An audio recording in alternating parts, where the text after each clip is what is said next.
નમસ્કાર મિત્રો, સ્વાગત છે તમારું અમારી ચેનલ ગોગાની વાતોમાં। મિત્રો, ગુજરાતનું ગૌરવ એટલે દાદા સોમનાથ। સોમનાથ મંદિર સૌથી પહેલાં ચંદ્રે સોનાનું બનાવ્યું, રાવણે ચાંદીનું બનાવ્યું, શ્રી કૃષ્ણે સુખડનું બનાવ્યું અને નાગભટ્ટે સૌથી પહેલાં પથ્થરનું બનાવ્યું હતું। અને એમ કહેવાય છે કે સોમનાથ મંદિર 17 વાર લૂંટાણું છે, તેમ છતાં એની સમૃદ્ધિનો અંત આવતો નથી। તો આવો મિત્રો, સોમનાથ જ્યોતિર્લિંગની સ્થાપના કઈ રીતે થઈ અને કોણે કરી, એની આજે આપણે કથા વિશે વાત કરીએ। પહેલાં જ્યોતિર્લિંગ સોમનાથનું વર્ણન શિવપુરાણમાં કોટિ રુદ્ર સંહિતા અનુસાર પ્રજાપતિ દક્ષે એમની 27 પુત્રીઓના વિવાહ ચંદ્રદેવ સાથે કર્યા હતા અને ચંદ્રદેવને પોતાના પતિના રૂપમાં પામવાથી આ કન્યાઓ ઘણી ખુશ હતી। પરંતુ ચંદ્રદેવની પત્નીઓમાં જે રોહિણી નામની પત્ની હતી, એમને ચંદ્રદેવ વધારે પ્રેમ કરતા હતા અને એના કારણે બીજી પત્નીઓ દુઃખી રહેવા લાગી અને એક દિવસ બધી પોતાના પિતા પ્રજાપતિ દક્ષની પાસે ગઈ અને એમને બધી વાત કરી અને પોતાની પુત્રીઓની આવી વાત સાંભળી પ્રજાપતિ દક્ષ ઘણા દુઃખી થયા અને એ પછી ચંદ્રદેવ પાસે આવીને શાંતિપૂર્વક કહેવા લાગ્યા કે તમે નિર્મળ કુળમાં ઉત્પન્ન થયા છો, તમારા આશ્રમમાં જે બીજી કન્યા છે એના પ્રત્યે તમારા મનમાં મતભાવ કેમ છે?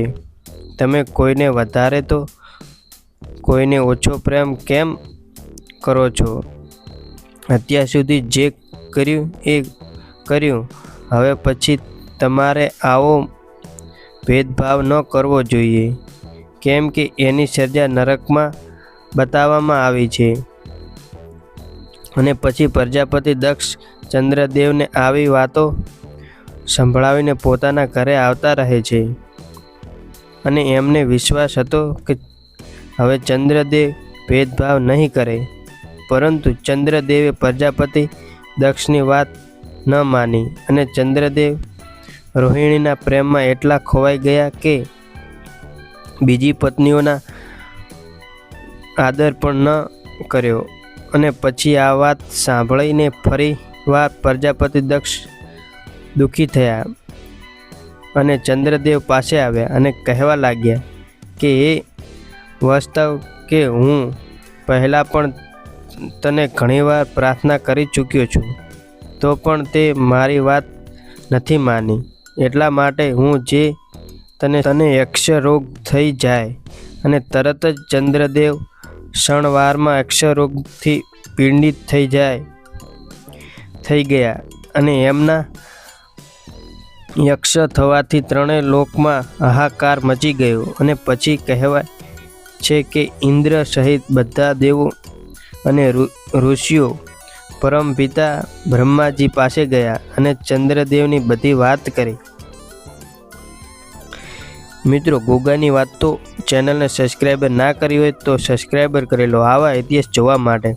ત્યારે બ્રહ્માજીએ કહ્યું કે દેવો અને ઋષિઓ જે થયું એ થયું, એને પલટાવી નથી શકાતું, પણ એના નિવારણ માટે હું તમને એક ઉપાય આપું છું કે ચંદ્રદેવને જઈને કહો કે એ પ્રભાસ નામના ક્ષેત્રમાં જાય અને ત્યાં વિધિપૂર્વક મહામૃત્યુંજય મંત્રનો જાપ કરતા ભગવાન મહાદેવની આરાધના કરે અને એમની પાસે શિવલિંગની સ્થાપના કરી ચંદ્રદેવ આ નિત્ય તપસ્યા કરે અને એમની તપસ્યાથી પ્રસન્ન થઈ મહાદેવ એમને યક્ષ રહિત કરી દેશે। અને પછી દેવો અને ઋષિઓના કહેવાથી ચંદ્રએ ત્યાં 6 મહિના સુધી નિરંતર તપસ્યા કરી। દિવસ ભક્ત વાસ્તવ્ય ભગવાન શિવ પ્રગટ થયા અને કહ્યું કે હે વાસ્તવ મારક, તારે જે વરદાન જોઈએ તે માગ।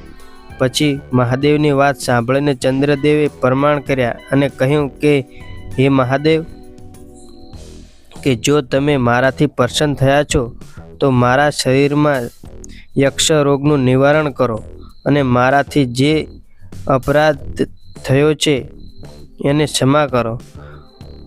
અને ત્યારે ભગવાન શિવે ચંદ્રદેવને કહ્યું કે હે વચન, એક પક્ષમાં તમારી કલા પ્રતિદિન ક્ષીણ થતી જશે અને બીજા પક્ષમાં તમારી કલા નિરંતર વધતી રહેશે.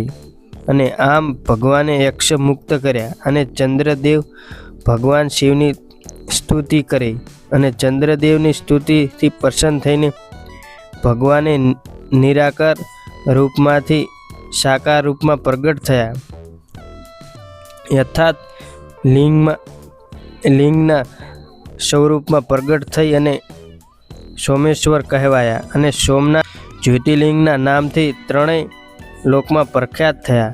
એવું માનવામાં આવે છે કે જે ભક્ત સોમનાથ જઈ અને ભક્તિપૂર્વક શિવના દર્શન કરે તો તે યક્ષ અને કોળ વગેરે જેવા રોગોથી મુક્ત થાય છે.